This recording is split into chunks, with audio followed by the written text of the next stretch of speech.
Hi, everybody. I'm Jen. Welcome to Chat with Jen. Tonight, I'm excited to share with you a topic that I was just made aware of. It's exciting to me. I feel like it's important to get out there because there may be other people that are unaware of it, that may be suffering from things that they can't explain. And we're actually born with this, okay? You've heard the terminology in movies or wherever that people can be born with a psychotic brain, or, they're born murderers and things like that, sociopaths. Well, us with a highly sensitive brain, we are born with that. And I know all of my life, the 53 years, I have suffered so much. And finding out this sensitive brain, it's not given me excuse, okay, but it's answered a whole lot of questions I had over the years, even now, even in therapy, that I don't think it's a well-known topic. Just in my experience, let me know what yours is. So, I talk about many things here, and I do welcome any and all comments. Just don't attack each other and don't attack me, with curse words and ignorant things. Um, so, anyway, I'm going to get into this. It says, having a highly sensitive brain, often referred to as having sensory processing sensitivity or SPS, or environmental sensitivity, ES, means your nervous system is extra responsive to both internal and external stimuli.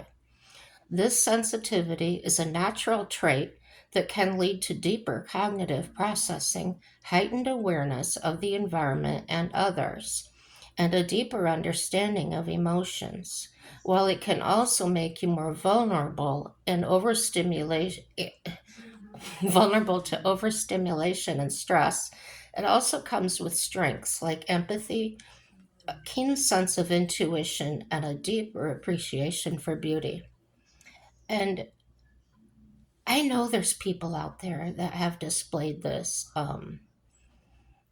in so many different ways. Sometimes I can look at a person in the eyes and I can see that um, they're sensitive, but I didn't know what to call it. I had no idea this was a thing or existed. Okay, there are key characteristics of a highly sensitive brain: deeper cognitive processing. You process information more thoroughly, notice subtle details, and may pause before acting. Now, I've said in many videos, that's what I do. Isn't that something? I'm sure other people do too. You have heightened awareness. You are more attuned to your surroundings and the emotions of others, including their body language and subtle cues. Do you ever find yourself sitting quietly, kind of watching people and reading body language? Um, that's one of my pastimes. I feel like that's the best language because I'm not having to be stimulated with their words that may be saying something totally different than their body's saying. Um, Intense emotions. Now, I told you guys I developed a rage thing. Before that, it was a love. Um, so easy to fall in love, get attached. You experience emotions more deeply, both positive and negative, and the potential for overstimulation. The heightened sensitivity can make you easily overwhelmed by loud noises, bright lights, strong smells, or crowded environments. And I've seen a lot of people saying that they have the same types of symptoms that I've had. Um, I don't want to leave the house. I don't want to ride with other people in a car. Um, just many, many things. And after I watched this documentary and I read these things, it totally makes sense to me, guys. Um, it could say I'm not a psychiatrist, but I could say Could depression be actually misdiagnosed? Sure, it can. Could it just be these things? And we can't medicate what we're born with. Um, but there are ways, and this is what I want to talk to my therapist about, is find some ways that I can find a way to manage my reactions to being feeling overwhelmed. There's been times I've been in a grocery store, had a cart full of items, went to stand in the checkout, and somebody made me really uneasy, and I pushed the cart to the side and left the store. So that's one example of many times I have felt that way. Um, so knowing I had a way out, knowing, but when I get to the car, I don't have my groceries. But anyway, I just went to a different store. So, um, strengths, we have strengths. You may have a greater capacity for empathy, strong intuition, and a deep appreciation for art, music, and nature, of course. So, don't mistake the strong intuition, though, for facts. That's one thing that therapist and I have gone over before because I have intuition. Um, and a lot of times it has helped me deal with situations, it helped me deal with a person or an animal, um, or helping a couple and stopping an argument. Having that intuition, being aware of the body language and the way I feel our highly sensitive brain is working, collects all the information into a mass into it, okay? And then it's not like putting a piece of puzzle together, it's picking out certain pieces from different situations, different experiences, and it puts together a potential outcome. Um, that's the way I understand it. Um, if you don't understand that, or if you have a better way of explaining it, if you go through this, I don't know, but I find it fascinating, and it's helped me heal. It's helping me heal a big part of myself from being told from the time I was a child, oh, she's too shy, she doesn't want to engage, or you need to go join in, you need to do what your sister's doing. And understanding why I couldn't, it's because my brain, my central nervous system, was actually trying to process everything that's going on around me and watch what they're doing, because maybe that's something that could hurt me. Maybe that's something I don't, just all these things. So if you felt this way, this might be something to find out or check into. Maybe it's not depression. Maybe it's not anxiety. Maybe it's your nervous system, your brain telling you, wait, I haven't processed all that information yet. And so therefore you go in anxiety because you feel pressure to go do it without processing the whole amount of information. Again, my own words. I don't know how else to explain. This is how I'm taking it.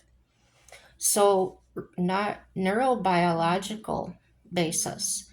Research suggests that certain brain regions involved in awareness, memory, and empathy are more active in highly sensitive individuals.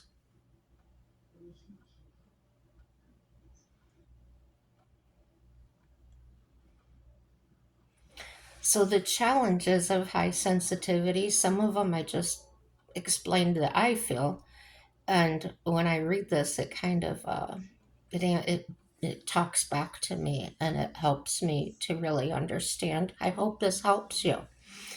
Overstimulation, and that's loud noises, bright lights, in crowded places can be overwhelming. Anxiety and stress. You may be more susceptible to stress and anxiety, particularly in environments that are chaotic or demanding. Burnout. The constant effort to manage your sensitivity can lead to burnout if you don't take sufficient breaks and practice self care. So, here are some coping strategies for highly sensitive people that they recommend. And self care, prioritize activities that help you relax and recharge, such as quiet time, meditation, or spending time in nature. Boundaries, learn to say no to commitments that overwhelm you and protect your time and energy.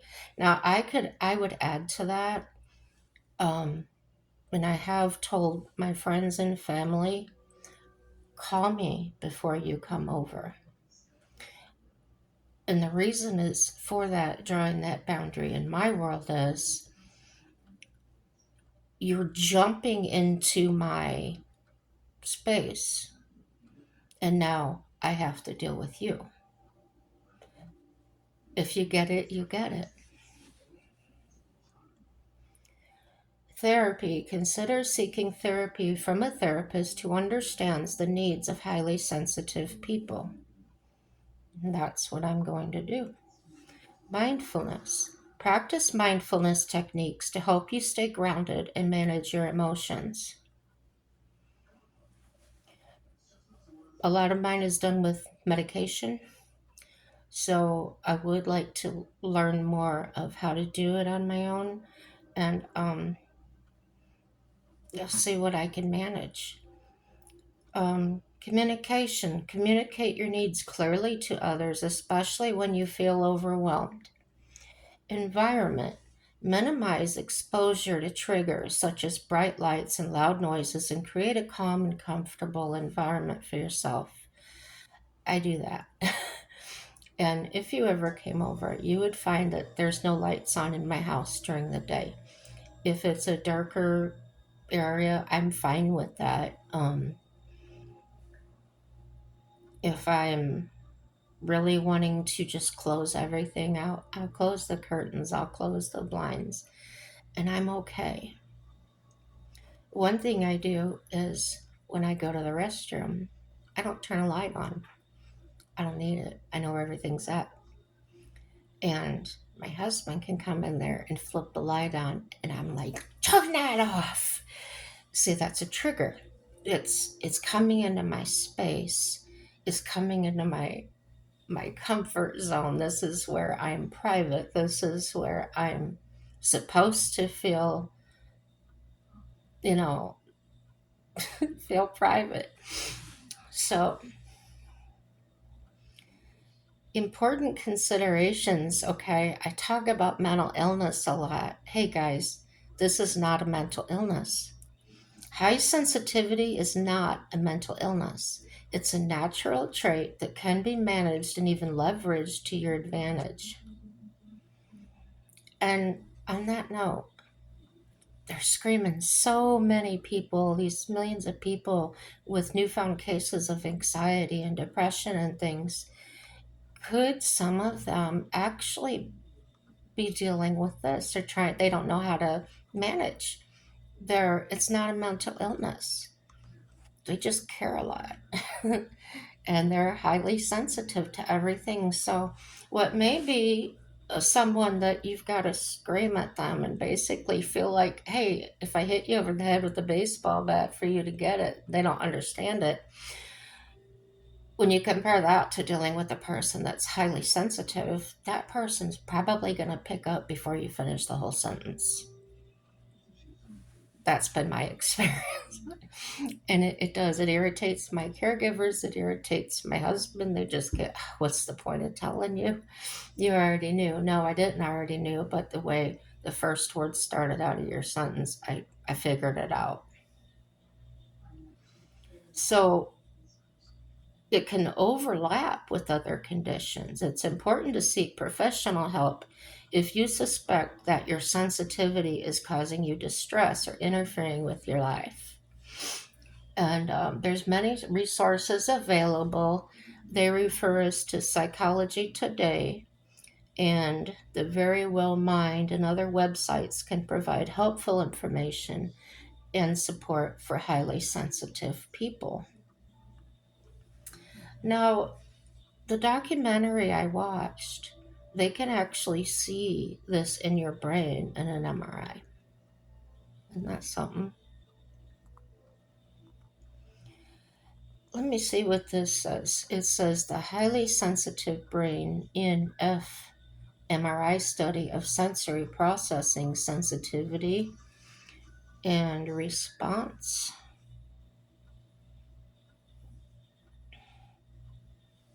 to others' emotions. And this is called Brain and Behavior. It's under the NIH, the National Library of Medicine. Um,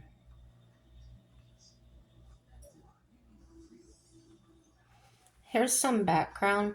Theory and research suggest that sensory processing sensitivity, that's SPS, found in roughly 20% of humans and over 100 other species.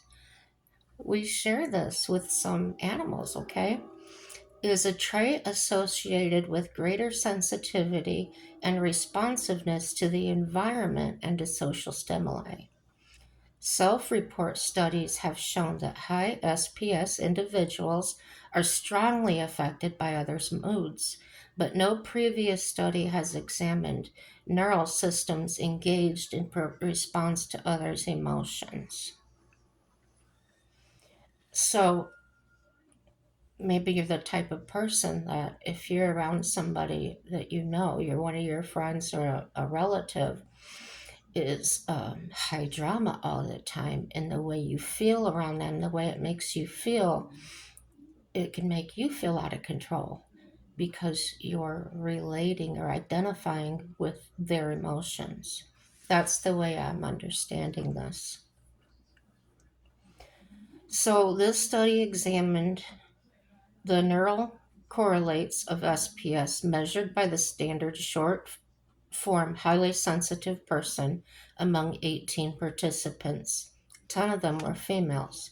While viewing photos of the romantic partners and of strangers displaying positive, negative, or neural facial expressions 1 year apart, 13 of the 18 participants were scanned twice. The results: across all conditions, HSP scores were associated with increased brain activation of regions involved in attention and action planning in the cingulate and premotor area. For happy and sad phono conditions, SPS was associated with activations of brain regions involved in awareness, integration of sensory information, empathy, and action planning. Cingulate insula, inferior frontal gyrus, middle temporal gyrus. So the conclusions, as predicted for partner images and for happy facial photos, HSP scores were associated with stronger activation of brain regions involved in awareness, empathy, and self-other processing. These results provide evidence that awareness and responsiveness are fundamental features of SPS and show how the brain may mediate these traits. So the key words here is emotion, empathy, highly sensitive person, magnetic resonance, imaging, mirror neurons, sensory processing sensitivity.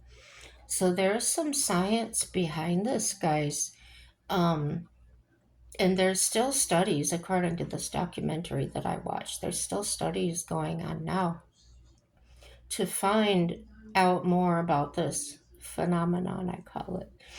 Um, this is eye opening to me, and it made me feel more complete.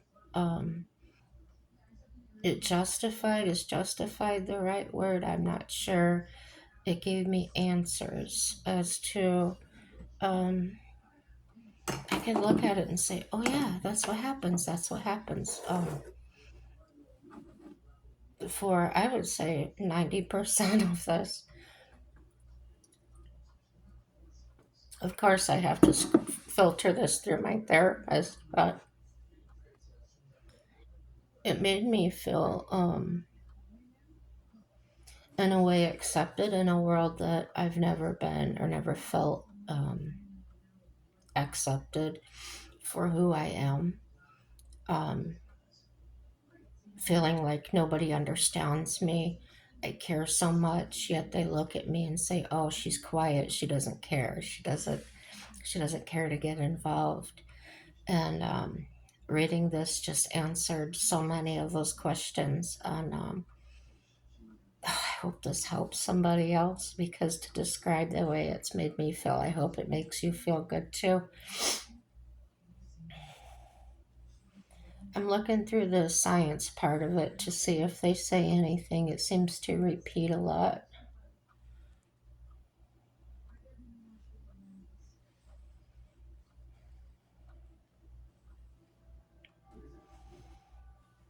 So on the documentary I watched, and I wish I could remember her name. She's a psychologist and she actually suffers this herself, and that's what got her into psychology. She wanted to find out why I'm so different, why, what's going on with me. And after years of study, she's gotten into this, she's discovered this. So um,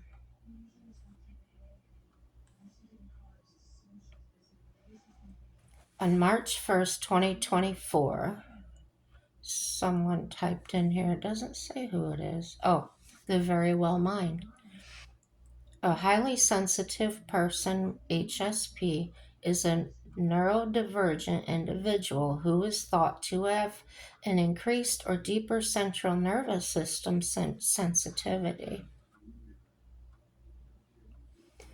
Do you ever feel things with your body, like when I'm driving in a car? I can tell, even with my eyes closed, where each wheel is at. Um, I feel that. Every vehicle I've had, I can hear a certain change. I could feel something in the floorboard and just know, hey, I need to get this, I need to get something checked out, or something's not right here. Um, and I thought I was crazy because I would ask other people that, well, how can you not know something's wrong with your car? Um, they said they don't notice. So I thought, well, there's something weird about me. So yeah, I didn't think it was weird for them. It's like, what's wrong with me? Why do I feel these things? And from the time I was little, learning how to ride horses and things, feeling how I'm sitting in the saddle, feeling riding bareback was wonderful because you can actually feel the muscles and the horse's body and what it's doing, and just be so sensitive. It just felt like bonding with that animal. um, they seem to know what I want. As far as I want to go this way or that way.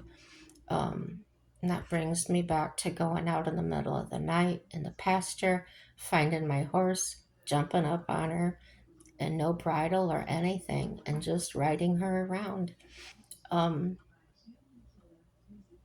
so finding out that you have something that's not mental illness, that is a natural thing going on with your brain and your body, your central nervous system, is something at your core, isn't it?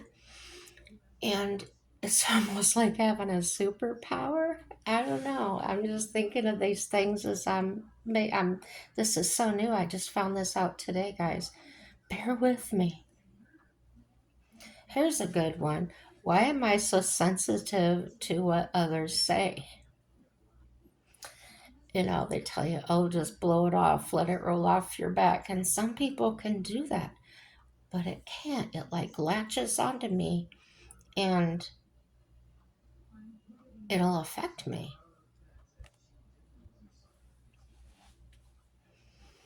So, a sensitivity to what others say can stem from various factors, including genetics, early childhood experiences and personal characteristics. It may also be linked to mental health conditions like anxiety or depression. But we're going to pretend we don't hear that. We're going to pretend we don't have anxiety and depression, okay? I know I do. We're just going to pretend for this that I don't. We're just going to say we're highly sensitive. We're just extra aware of what's going on around us, okay? Here's a more detailed breakdown: genetic and biological factors. Genetics research suggests that sensitivity might be influenced by genes, with some specific variants associated with this trait. SPS is a trait where individuals process sensory information more deeply, potentially leading to a heightened awareness or external stimuli, including words and tones. So, question that I just popped into my head: could that high sensitivity, and then add to it the things that have happened to me in my life, that could have caused the PTSD, right? It could have caused the anxiety. It could have caused. So for me, that's empowering, because once I know the cause, where that mental thing stems from, it's empowering. I feel like, well, there's possibly a solution to this. I may suffer from anxiety and depression my whole life. However, couldn't this lessen the guilt that I feel? Couldn't it lessen the the trauma that I put myself through, and thinking, why am I so different, or why? I have an answer for that. That doesn't mean I got to go brag about it or tell people, oh, don't talk to me, I'm highly sensitive. No, don't do that. There's too many people going around saying, oh, I have anxiety, that triggers me. No, you keep it quiet. And if you know a situation's going to trigger you, find a way to manage that. For me, leave the area. Don't get involved.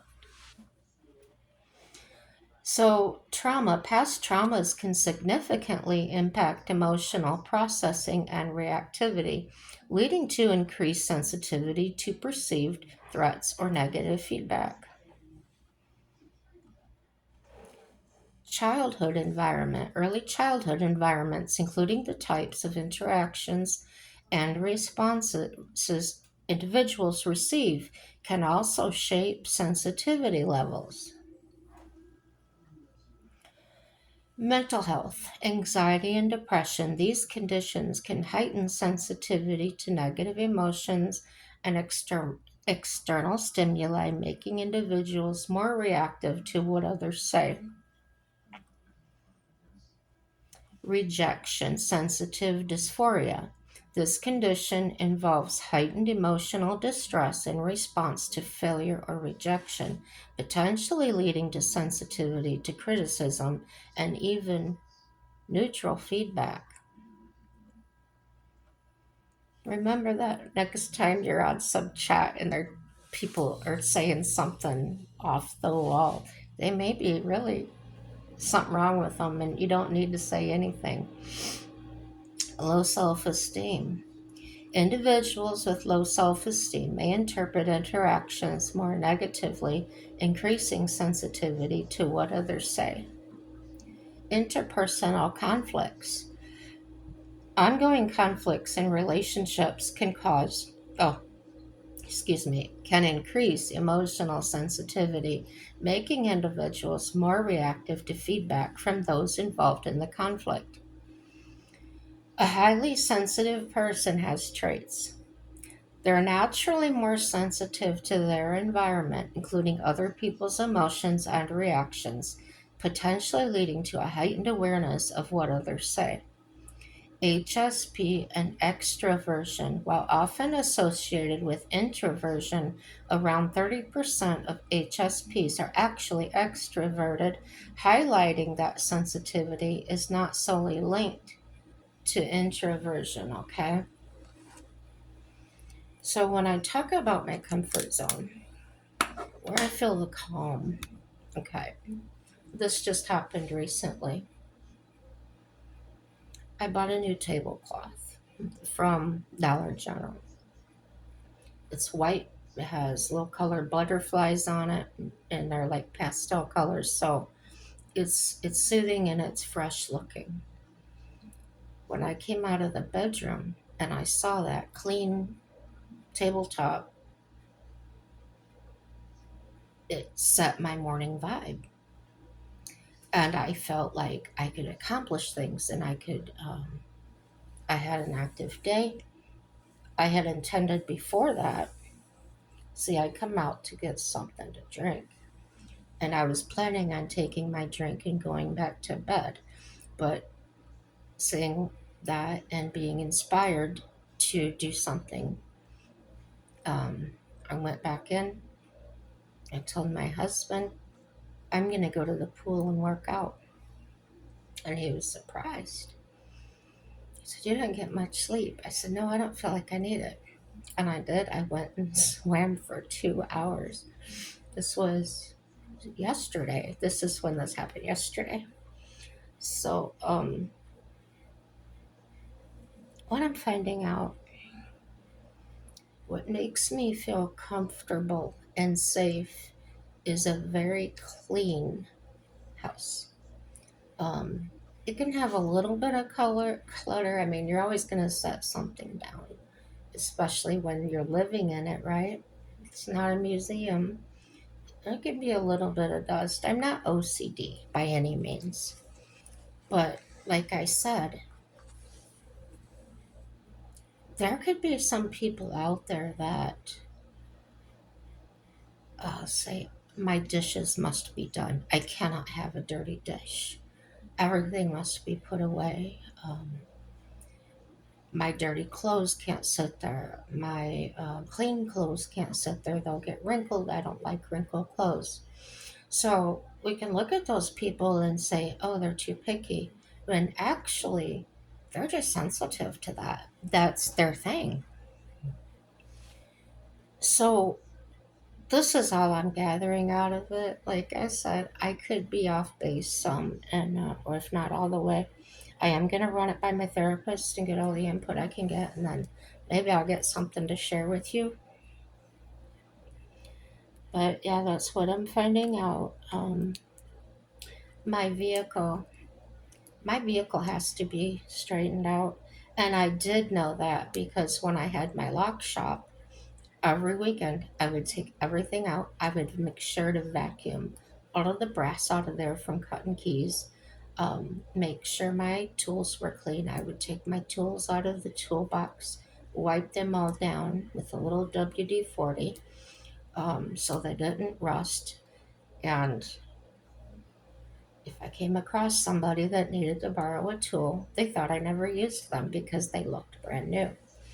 But so that makes me feel, when they say that, that made me feel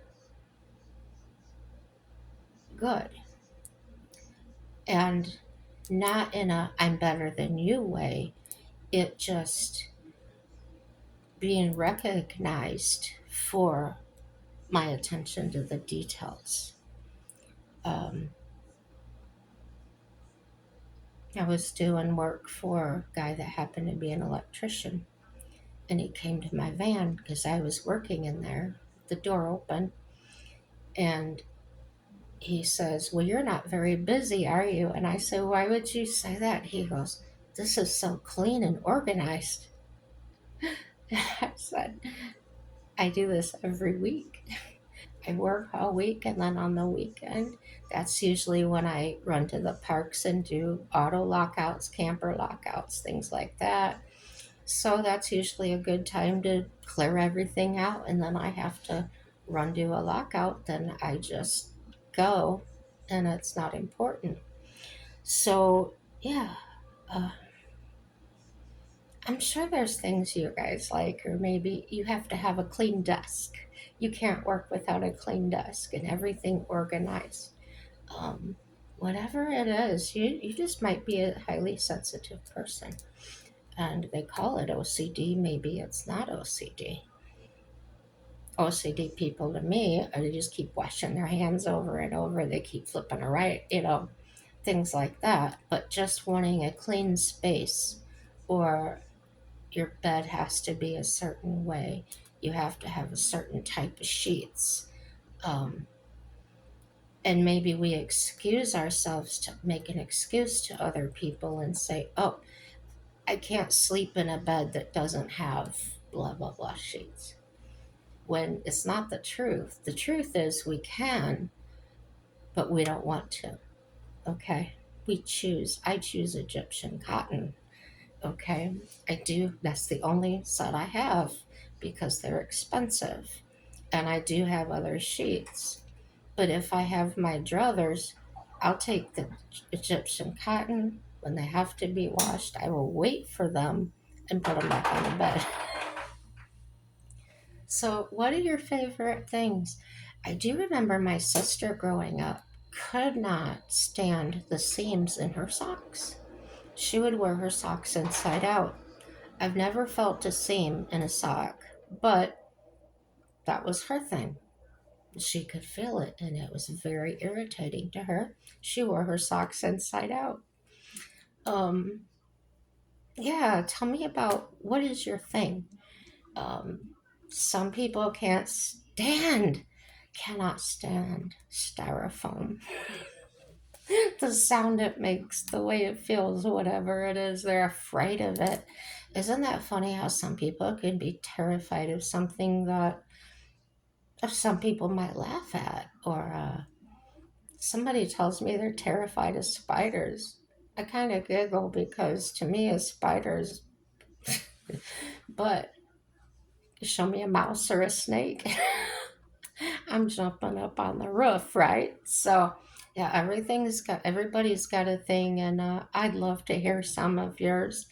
And if this video helps any of you to help understand yourself better or encourages you to maybe go to a therapist, somebody, and ask some questions and see if maybe that's what you're actually suffering from. Um, and from what I've read, that being so highly sensitive can cause the symptom of depression or anxiety, and maybe, just maybe, you don't actually have that. Um, but I'm not a doctor. Don't stop your medicine. If you're on medicine, go find out. See if maybe that there is some kind of way to manage what you're feeling or how you're feeling. And do as I do. I'm highly sensitive. I avoid certain topics on YouTube. Um, if I'm having a strong day and I'm wanting to see something political or whatever, I will purposely watch it. If I start feeling some kind of upset, anxious, angry, I will stop it where it's at and go watch something else. So, yeah, there's ways to manage it.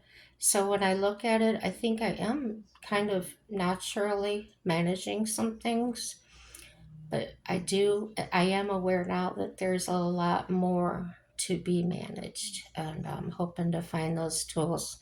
uh, Please subscribe, like or dislike. Just let me know you're there. If you like or dislike, that just lets me know you're there. I'm not monetized. I'm on disability, as many of you know, and I don't want to lose that. So, and I'm not here to make money. I'm more here to chat with people and help people. Maybe they can help me back. Uh, yeah, watching things. Hopefully, I'm putting something good out there. Um, Leave a comment, good or bad. It doesn't matter. Just talk.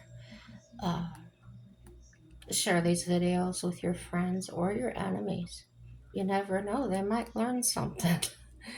um, yeah, and that's it. And you gotta believe that no matter what we're going through, no matter what we've been through, everything works out for our good. It really does. And have a happy day.